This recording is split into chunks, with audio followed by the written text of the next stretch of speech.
교육자 특성을 누가 넣어놨는지 모르겠어요. 네, 우리 이제 김영민 선교사님 통해서 이제 인도 선교의 말씀을 좀 드리려고 하는데, 선교 보고 내용이 뭐 한 15분, 20분 정도면 될 거라고 말씀을 하셔서, 그래서 제가 이제 선교에 대한 말씀 조금 부언을 하고, 그리고 또 우리 선교 보고를 들으면 좋을 것 같습니다. 선교에 대한 얘기는 우리가 또 지난번에도 여러 번 얘기를 했지만, 오늘 잠깐 한 주제를 생각해 보고, 그리고 이제 말씀을 들었으면 좋겠는데요. 말씀의 제목이 이제 하나님의 선교라고 하는 것이, 하나님의 선교. 라틴 말로 미시오 데이라고 하는 말인데, 선교학에서는 굉장히 중요한 용어 중에 하나입니다. 미시오 데이. 하나님의 선교라는 것입니다. 이 하나님의 선교라고 하는 이 말은 말 그대로 선교는 하나님이 하시는 것이다. 이걸 강조하는 것입니다. 그래서 선교를 생각하신 분이 하나님이시고, 선교를 계획하신 분이 하나님이시고, 선교사를 모으시는 분이 하나님이시고, 선교사를 훈련하시고 파송하시는 분이 하나님이세요. 선교 현장에서 일하시고 선교 현장에서 역사하시는 분도 하나님이십니다. 그래서 결국은 선교는 하나님의 주권적 사역이라고 하는 그 포인트를 강조한 게 이제 하나님의 선교라고 하는 것입니다. 그래서 이전에는 이제 선교는 사람이 하는 거라고 생각을 했고, 선교는 교회가 하는 거라고 생각을 했는데, 이 하나님의 선교라는 단어가 나오면서 선교는 결국 사람이 하는 게 아니고 교회가 하는 게 아니더라. 선교는 하나님이 하는 거더라. 이런 이제 학문적 이론이 나오게 된 것입니다. 그래서 선교의 주체가 하나님이고, 선교의 목적이 하나님의 영광을 위한 것이고, 선교의 방법이 하나님이 직접 선교 현장에서 역사하시는 것으로 설명을 하고 있습니다. 이것이 이제 그 학문적으로는 논란의 여지가 좀 있기는 해요. 그래서 선교, 하나님의 선교라는 것이 보통 보수적인 신앙계열에서는 좋은 뜻으로 쓰여지지는 않습니다. 왜냐하면 하나님의 선교가 하나님이 직접 선교한다라고 할 때 교회는 도구가 아니고 결과가 돼버려요. 그랬을 때 하나님의 선교에서 강조하고 있는 것이 결국은 하나님이 직접 이 세상에 일하시고 역사하셔서 이 세상에 유토피아를 건설하신다는 소위 샬롬, 하나님의 왕국 샬롬을 하나님이 직접 만드신다. 그래서 그 개념 자체가 영적인 개념이라기보다는 어떤 정치적인 해방이라든지 경제적인 뭐 해방이라든지 이런 개념으로 이해가 되어져서 하나님의 선교라는 용어가 조금 뭔가 빗나간 것 같다, 이렇게 이해가 되기도 합니다. 그런 높아심이 드는 개념을 우리가 염두에 두고서, 그럼에도 불구하고 하나님의 선교라는 용어를 우리가 조금 신경을 써야 되는 것은, 역시 선교는 하나님이 하시는 것이다. 선교를 생각하신 분이 하나님이시고, 선교를 계획하신 분이 하나님이시고, 그리고 지금도 하나님은 선교에 대한 마음을 두시고, 선교에 관심을 두시고, 선교 현장에서 일하시는 분이 하나님이시라는 사실입니다. 그래서 성경에 예전에는 이제 그런 게 없었었는데요. 이제 선교 신학이 발달되면서 성경을 가만히 보니까 창세기서부터, 창세기 처음 천지 창조 때부터 이미 하나님은 천지를 창조할 때 세계 선교를 염두에 두고 계셨다는 거예요. 그래서 창세기서부터 쭉 보면은 이게 선교적 관점에서 성경을 보기 시작하면, 특히 구약 성경에 하나님이 세계 열방을 향한 선교적 마인드가 어떠한지가 구구절절히 나와 있습니다. 그리고 신약 성경에는 말할 것도 없이 세계에 다니면서 복음을 전파할 것을 말씀하고 있죠. 그래서 한때는 구약 성경이 이스라엘 백성들을 선택하고 이스라엘 백성의 역사인데, 거기에 무슨 하나님이 열방과 세계를 향한 선교적 마인드가 있는가, 그렇게 보는데 그렇지 않다는 거죠. 대표적인 예 중에 이제 창세기 보면은 아담과 하와가 죽은 낳은 자식 중에 하나가 셋이 있어요, 셋. 근데 그 셋이라고 하는 자녀가 그 자손 때부터 비로소 여호와 이름을 불렀더라라는 단어가 나오는데, 그 불렀더라가 신앙 고백입니다. 그 단어가 어디로 나오는 거냐면, 신약 성경에서 주의 이름을 부르는 자는 구원을 얻으리니 하는 그 부른다는 개념이 같은 단어예요.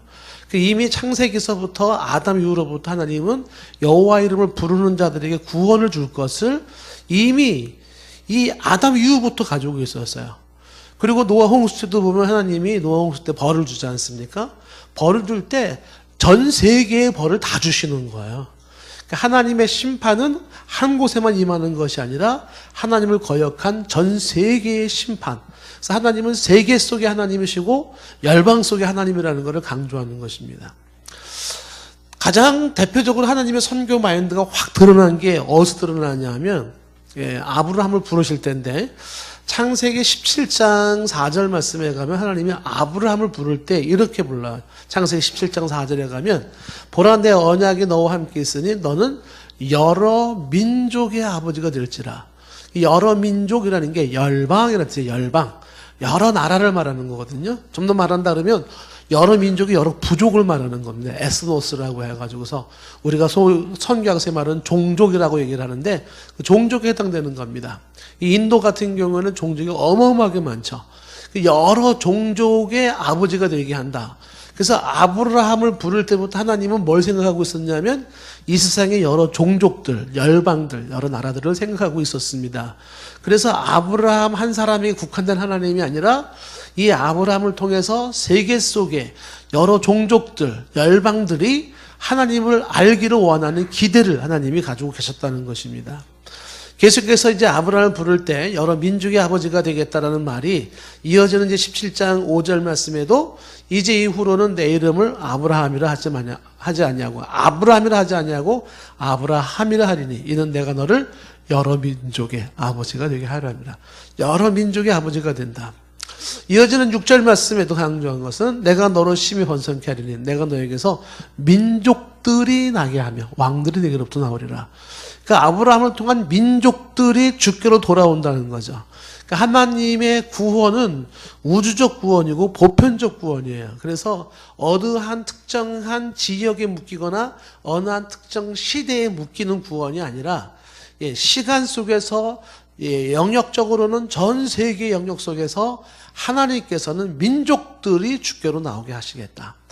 이미 구약 성경에서부터 하나님은 선교에 대한 생각을 가지고 계셨고 선교가 이루어질 것을 말씀하고 있었다는 것입니다.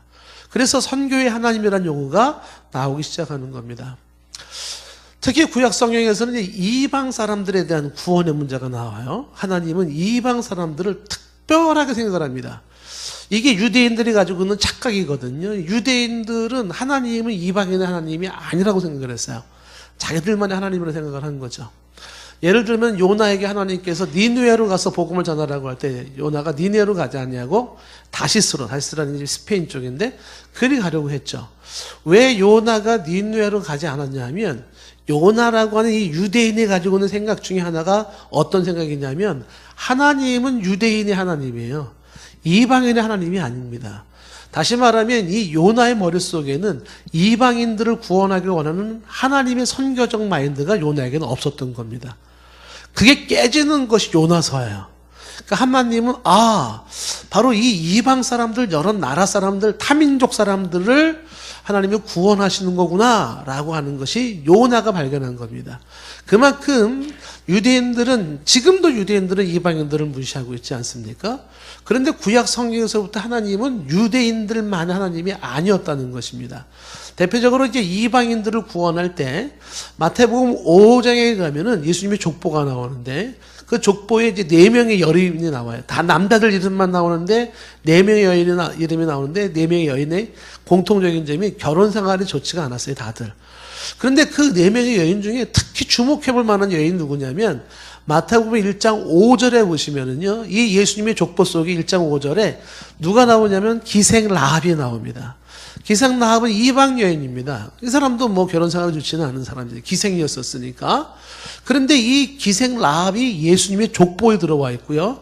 그 다음에 또 하나가 누구냐면 지금 5절 말씀에 보면은 롯이 있어요, 롯. 그 룻이 지금 1장 5절에 보면 룻이 오베덱에서 이세를 낳았다는 얘기가 나오죠. 그 룻도 이게 모함 여인이에요. 이방 여인. 그러니까 하나님은 이방 여인들을 부르셔서 그들을 통하여서 예수님을 탄생시키는데 이 룻이 바로 다윗의 증조 할머니예요. 그러니까 이 혈통을 타고 다윗의 왕조가 세워지면서 여기서 예수 그리스도가 탄생이 됩니다. 그러니까 이미 구약에서 하나님께서는 이방인들을 향해서도 무슨 생각을 가지고 있었냐면, 이방인들을 하나님께서는 관심을 두고 계시고 이들을 통해서도 구원에 이르기를 원하셨구나 하는 것을 알 수가 있습니다. 이런 내용들을 구약에서부터 쭉 신약까지 찾아본다 그러면 한도 끝도 없이 어마어마하게 많은 내용을 찾아볼 수가 있습니다. 근데 그 중에서 바로 이 선교의 하나님이 열방과 세계의 하나님이고 열방과 세계를 구원하기를 원하시는 그 하나님의 마음이 잘 나타난 것이 또 이사야 선지자예요. 이사야서 지금 오늘 본 66장 마지막 장 아닙니까? 이사야 66장의 마지막 장은 이사야가 본 종말론적인 환상이기도 해요. 종말론. 그런데 이것은 단순하게 이스라엘 사람들이 바벨론 포로로 끌려갔다 돌아오는 그 정도 환상이 아니라 내용을 가만히 보면 이 시대의 마지막 요한계시록의 내용이 이 이사야 66장에 담겨져 있어요. 이미 요한계시록의 내용이. 그 내용이 어떻게 이사야가 끝나냐면 끝이 이렇게 되는 겁니다. 66장 18절 말씀 보시면은 내가 그들의 행위와 사상을 아노라라는 것은 이제 앞부분에서 18절 이전에 나와 있는 심판의 대상들을 말하는 거거든요. 그 심판의 대상들이 그들의 악한 행동들을 알고 심판을 안다는 거죠. 그 여호와를 대적하고 여호와를 불신하는 자들에게 주어지는 심판의 행위를 주께서 하셔요. 그리고 뭐라고 얘기하냐면 때가 이르면, 이 때가 이르면이라는 게 이제 마지막 때의 종말입니다. 그때 어떻게 되냐면 문나라와 언어가 다른 민족들을 모으리니 라고 예언을 하고 있어요. 이스라엘의 하나님이 아니라 하나님이 문나라와 여러 나라와 언어가 다른 사람들의 민족을 모으겠다. 민족, 에스노스를 모으겠다. 종족들을 모으겠다는 거죠. 그래서 그들이 와서 하나님의 영광을 볼 것이다. 이 예언에 들어가는 나라 중에 하나가 우리 대한민국, 지금 우리가 여기 들어가 있는 거예요. 그 옛날에 이사야 선지자가 문나라와 언어가 다른 민족들을 모아서 그들이 하나님의 영광을 볼 거라는 이 이야기 속에 조선 땅 코리아 저와 여러분도 여기 들어가 있는 거예요. 그러니까 하나님은 이미 이사야에서부터도 마지막 때에 그런 여러 나라들이 주 앞에 나와 주님의 영광을 볼 것을 예언을 하고 있습니다. 이어지는 19절 말씀에도 보면은 내가 그들 가운데 징조를 세워서, 징조라는 것이 이제 처녀 잉태에 대한 징조에서부터 예수님의 십자가에 죽으신 것, 부활하심 같은 모든 징조르죠. 그 징조를 세워서 그들 가운데서 도피한 자들을 여러 나라, 다시스와 뿔과 활을 당기는 룻과 그 다음에 두발과 야완, 여기 나와 있는 나라들이, 다시스라고 하는 것은 당시에 히브리인들이 가지고 있는 가장 먼 곳이 다시스예요. 아까 얘기했잖아요. 스페인의 한 어떤 곳으로 여겨지는데 땅끝을 얘기하는 거죠. 땅끝에 뿔이라고 하는 것도 이것이 애국과 에티오피아의 국경적이거든요. 그 다음에 루시라고 하는 건 소아시아 지역을 말하는 것이고, 그래서 여기 나와 있는 나라들이 당시 사람들이 가지고 있는 동서남북 땅들을 말해요. 이 동서남북의 땅들로 사람들이 가서 뭐를 하냐면 나의 명성을 듣지도 못하고 나의 영광을 보지도 못한 먼 섬들로 보내요. 그러니까 선교사들이 가는 겁니다. 어디를 가냐면 하나님의 이름을 들어보지도 못하고 그리고 하나님의 영광을 보지도 못한 먼 섬까지 보내서 그들이 바로 하나님의 영광을 문나라에게 전파하리라. 하나님의 영광을 전파한다. 예수로서의 복음을 전파하는 거죠. 세상의 지혜로 하나님의 지혜를 알 수 없어서 전도에 미련한 방법으로 믿는 자를 구원하기를 원하셨던 그 모습이 이렇게 선포함으로 말미암아, 십자가의 도를 선포함으로 말미암아 사람들이 듣고 어떻게 된다고요? 하나님의 영광을 전파하고 그 영광을 보게 된다는 것입니다. 이게 무슨 내용입니까? 마지막 때에 하나님이 이루실 선교에 대한 이야기를 말씀하고 있는 것이죠. 이어지는 20절 말씀에도 이야기하기를 나 여호와가 말하노라 이스라엘 자손이 예물을 깨끗한 그릇에 담아 여호와 집에 드림같이, 그들이 이방인들이에요. 이스라엘의 예물을 씻어서 여호와께 드린 것 같이 이방인들이 너희 모든 형제들을, 흩어져 있는 유대인들이겠죠, 문나라에서, 그러니까 여러 각 나라에서 성산 예루살렘으로 말과 수레와 교자와 노새와 낙타에 태우다가 여호와께 예물을 드릴 것이요. 그래서 문나라에서 사람들이 예루살렘 하나님께 예배를 드리게 된다. 예물을 드리게 된다라고 말하고 있어요. 그리고 21절에는 이렇게 또 얘기를 하죠. 나는 그 가운데서 택하여 제사장과 레위인을 삼으리라. 그러니까 어디서 선택하는 거냐면 이방 사람들 중에서 하나님이 제사장을 선택할 것이고 레위인을 선택할 것이라는 거죠. 제사장을 선택하여 하나님 옆에 나아가게 하시고 레위인을 선택해서 하나님을 예배하게 하는 것입니다. 이게 지금 우리에게 주어진 말씀 아닙니까? 우리는 택하신 족속이고 왕 같은 제사장들이에요. 하나님께서 지금 이사야를 통해서 주신 이 메시지가 이와 같다는 것입니다. 이미 수천 년 전부터 하나님은 세계 열방 가운데 주 예수 그리스도의 복음이 선포되어지고 수많은 사람들이 하나님께 예수의 이름으로 직접 하나님 앞에 나아가고 그리고 하나님 앞에 예배할 수 있을 것을 염두에 두고 계셨다는 것입니다. 자, 계속해서 보시면은요, 22절에 보면 내가 지을 새하늘과 새 땅이 내 앞에 있다. 새하늘과 새 땅이 요한계시록에 나온 말이 아니에요. 이사야서도 마지막 장에 새하늘과 새 땅을 말하고 있죠. 하나님은 시선을 어디에 두고 있었냐면 새하늘과 새 땅에 시선을 두고 있었던 것입니다. 그게 내 앞에 항상 있었다. 너희 자손과 너희 이름이 항상 있으리라 여호와의 말이니라 라고 얘기하면서 23절 말씀입니다. 여호와가 말하노라 매월 초하루 매 안식일 절기를 말하는 거죠. 모든 혈육이, 여기 모든 혈육이라는 말이 나왔지만 영어 성경에는 모든 인류를 말합니다. All mankind, 모든 인류가 내 앞에 나와 뭐 하리라?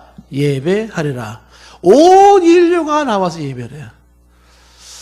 여기서 선교의 필요성이 나오는 것이고 하나님은 선교에 대한 당신의 계획이 있음을 보는 거죠. 모든 혈육들이 여호와 앞에 나와서 하나님께 예배하게 될 것이다. 이 생각을 가지고 계신 하나님이 지금도 이것을 이루어가고 계시는 거예요. 이것을 이루어가고 계신다. 선교를 이루어가는 것이죠. 자, 24절 말씀에도 보시면 그들이 나가서 다시 말하면 성도들입니다. 정말로 성도들이 나가서 내게 패역한 자들의 시체를 볼 것이다 라는 것은 하나님을 거역한 자들의 멸망 상태를 볼 것이다. 그들이 거하는 곳은 벌레가 죽지 않고 그 불이 꺼지지 않는 지옥의 형벌이죠. 모든 혈육의 가정에 내리라. 그러니까 새하늘과 새 땅과 지옥의 장면으로 이사야 내용이 끝나요.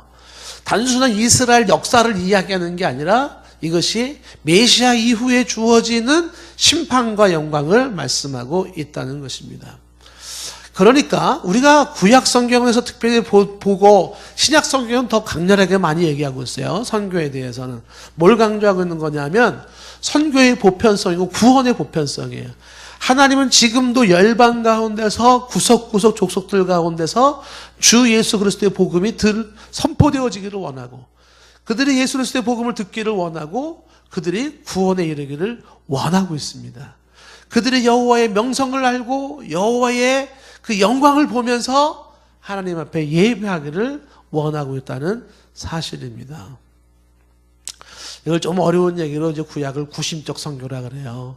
그러니까 한 나라나 한 사람을 선택해서 이들을 통해서 하나님이 역사하심으로 주변 사람들이 와서 보는 거예요. 보면서 뭘 보냐면 보라, 여호와 하나님이 저런 분이구나.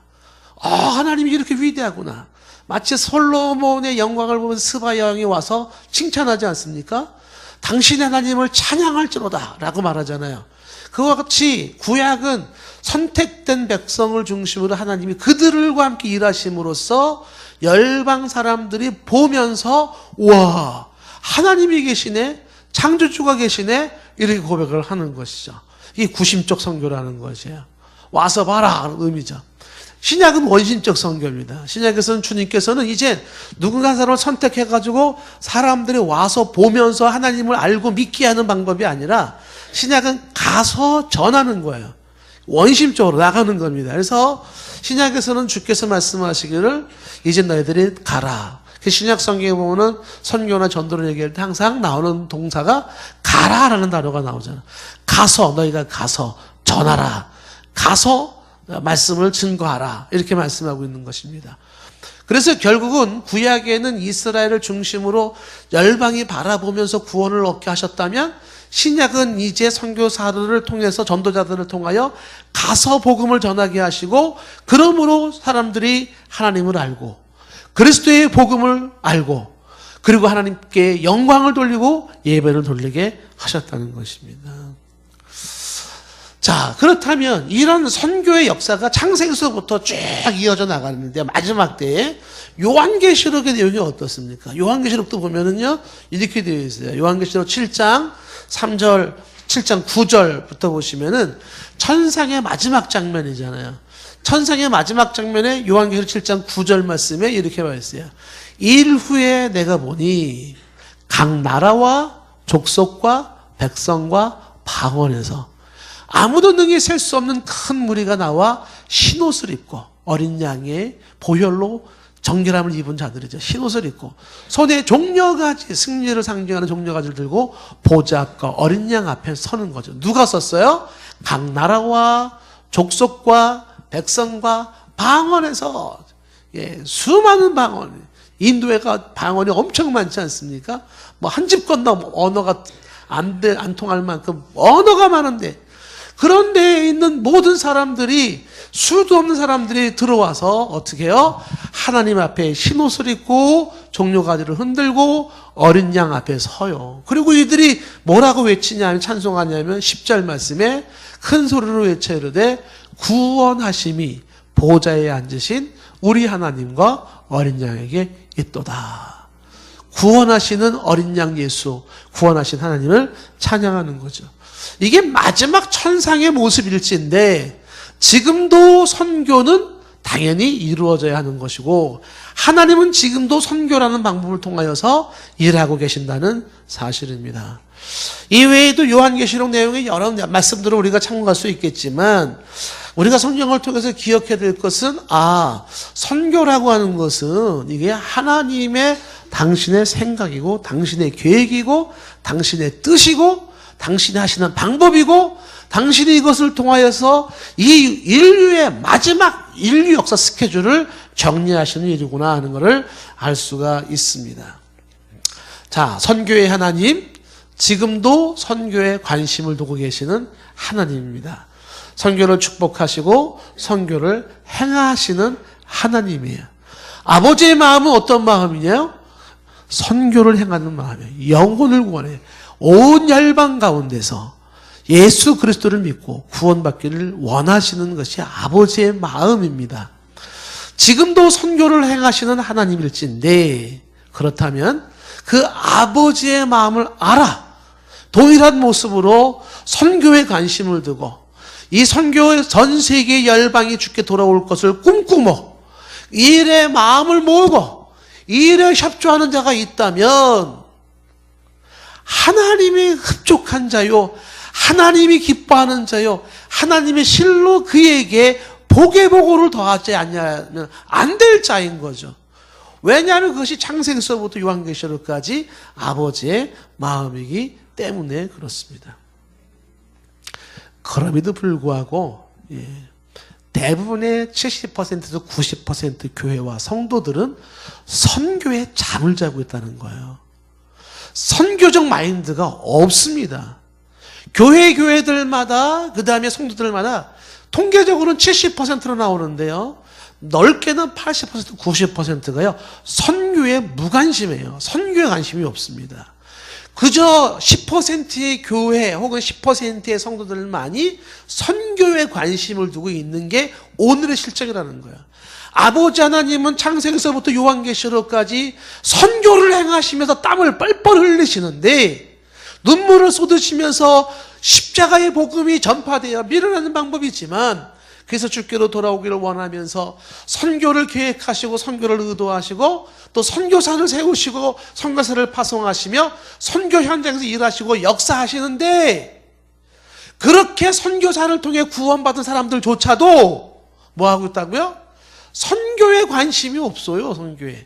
선교에 마음을 두지 않습니다. 어떤 생각을 가지고 있겠습니까? 대부분이 누군가 하겠지. 내가 구원받은 것이 누군가의 선교사를 통해서 내가 구원을 받았음에도 불구하고 아버지의 마음을 못 갖고 있는 것이 안타까움인 것입니다. 오늘 우리가 이 선교의 하나님에 대한 짤막한 이야기 속에서 저와 여러분들이 아버지의 마음을 알고 선교에 대한 마음을 가질 수 있었으면 좋겠습니다. 그래서 선교에 깨어있는 교회이기를 원하고 선교에 동참하고 선교에 협조하는 교회가 되기를 바라요. 세계 선교 얘기하면 비웃지 마십시오. 세계 선교 얘기하면은 니네 교회나 잘해 이렇게 말하지 마시고요. 밖에 못 나가서 안달이 났나 봐 그렇게 초치지 마시고 물견치지 마세요. 참석하지 못하는 사람들이 부끄러워야 되는 거예요. 내가 나가야 되는데 내가 못 나갔기 때문에 다른 선교사들이 나간 거잖아요. 그렇다면 나라도 같이 뒤에서 후원하고 밀어야 되는 거 아니겠습니까? 정말 직무유기를 감당하고 있으면서도 불구하고 뭔가 선교적인 이야기를 하게 되면은 오히려 잘난 체 하고 있네. 아이고 못 나가서 환장을 했나 봐. 이런 식의 생각을 갖는 분들이 있다고요. 이건 좋지 않은 거예요. 저와 여러분들, 우리 동산교회 성도 여러분들만이라도 선교에 잠자는 자가 되지 않기를 원합니다. 선교에 깨어 있으세요. 직접 선교사로 가시든지요. 아니면 보내주시든지, 아니면 후원해 주시든지, 영접해 주시든지, 어떤 모습이든지 간에 선교에 동참할 수 있어야 된다고 하는 사실입니다.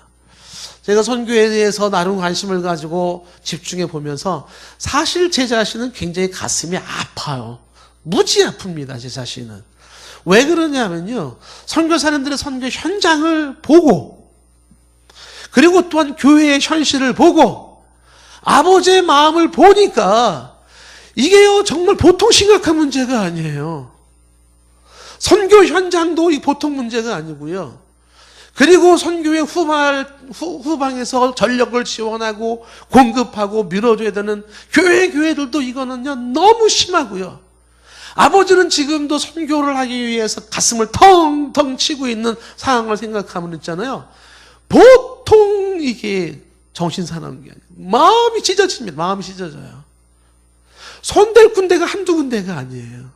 어마어마하게 많습니다. 우리가 적은 수가 정말 전 세계 복음화를 한다는 것은 어려울 수는 있을지 몰라요. 예, 그건 무리할 수는 있는 것인지 모르겠지만 최소한 저희 여러분들 마음속에 선교에 조그마한 것이라도 우리가 동참하고 함께 협조하고자 하는 마음을 가질 수 있다면 아버지 하나님이 무척 기뻐하실 것입니다. 선교를 위해서 기도하시고 선교를 향하여서 여러분들의 마음을 모아주셔서 각 나라를 위해서 기도해 주셔야 되고요. 현장에서 나가 있는 선교사님들은 사실은 전투 요원들이잖아요. 그분들을 위해서 기도해 주시고 마음을 모아야 되고, 그리고 또 마음만 있어도 되는 게 아니에요. 전략적으로도 해야 돼. 전략적으로 교회가 어떻게 선교를 하는 게 잘하는 일일까, 우리가 어떻게 선교에 동참해야 될까, 이 전략이 필요합니다. 이런 부분에 굉장한 지혜가 필요한 거예요. 그냥 무작정 막 나가고 막 밀고 그래서 될 문제가 아닙니다. 아주 기가 막힌 팀워크를 짜가지고 효과적인 사역이 이루어져야 되는 것입니다. 그래서 저희 교회에서도 이제 선교에 대한 제가 특강을 좀 하려고 하지 않습니까? 여러분들이 참석하셔서 한번 공부를 좀 해보시면 좋을 것 같고, 그래서 저와 여러분들이 우리 동산교회는 선교에 깨어있는 교회, 선교에 깨어있는 성도가 되기를 원합니다. 선교에 협조하는 성도 되기 바랍니다. 선교에 함께하는 사람이기를 바랍니다. 끝까지 아멘을 안 하시는 분들이 계세요. 이제 어쩌겠습니까? 자, 우리 이제 그 인도에서 이제 우리 선교사님이 선교복을 하는데, 선교학에서는요, 지금 이제 보통 미전도 종족이나 비접촉 종족이라는 이야기를 많이 씁니다. 선교에 사각지에 있다라 그래서 남은 과업 선교를 해야 되는데, 선교가 잘 미치지 못한 곳, 그러니까 전 세계 인구 중에서 미전도 종족, 아예 복음을 들어보지 못한 종족들, 비접촉 종족, 이런 사람들은 복음을 들었지만 자체적으로 교회가 형성이 안 돼요. 선교사가 있어야 줘야지만 교회가 형성되는 것이. 이런 부분들이 대부분 이 종족들이 어디에 몰려있냐면 인도에 몰려있어요. 인도에. 인도는 인구도 많지만은요, 인구가 굉장히 많은 거기에 예수 그리스도의 복음이 필요한 마지막 미전도 비접촉 종족이 제일 많은 곳이 인도입니다. 남은 과학 선교가 이루어져야 되는 거예요. 지금 인도를 몇 번 갔다 오지만 인도는 정말 독특한 나라라는 생각이 많이 들어요. 알쏭달쏭입니다. 예. 미국의 대학자가 쓴 책이 있어요. 지구는 평범하다라고 하는 책을 썼는데 이 책이 나오면서 아주 히트를 쳤습니다. 그 책의 내용이 인도에 대한 이야기입니다. 인도는 미스테리하다는 거예요. 예전에는 코리아 한국이 미스테리한 한국이었었어요. 근데 요즘은 인도가 미스테리한 나라로 주목을 받아요. 예, 그 나라는요, 아주 빈민들이 살고 있는 지구촌에서 열악한 빈민들이 있으면서 동시에 전 세계의 첨단 IT를 능가하는 기술을 능가하는 곳이 또 인도예요. 그래서 인도는 도대체 여기는 어떤 나라냐? 퀘스천을 지켜주는 겁니다. 예. 근데 그런 데서 우리가 제가 이전에 뭐 칼케타 얘기도 하고 나갈란드 얘기도 좀 하고 여러 군데 얘기를 했지만 오늘은 이제 우리 선교사님께서 델리 위쪽 북쪽으로 현장에 대한 얘기를 좀 해주실 텐데 보시면서 도전 받으시고 또 여러분들을 기도하시고 응원해 주셔서 계속적으로 우리가 인도뿐만 아니라 세계 선교의 또 주역이 되는 그런 교회가 되었으면 좋겠습니다. 네, 우리 김영미 선교사님은 아시는 분은 아시겠지만 예, 또 모르시는 분도 계실지 모르겠는데 인도에서 지금 한 8년간 사역을 하고 계시고요. 또 우리 원로 목사님 사모님하고는 또 같이 또 특별한 관계도 있으시고 굉장히 사랑하시는 분이시고 하는 것을 보게 됩니다. 선교사님 나오셔서 우리 선교 보게 해주실 때 또 은혜가 되기를 바랍니다. 앞으로 나와 주시죠.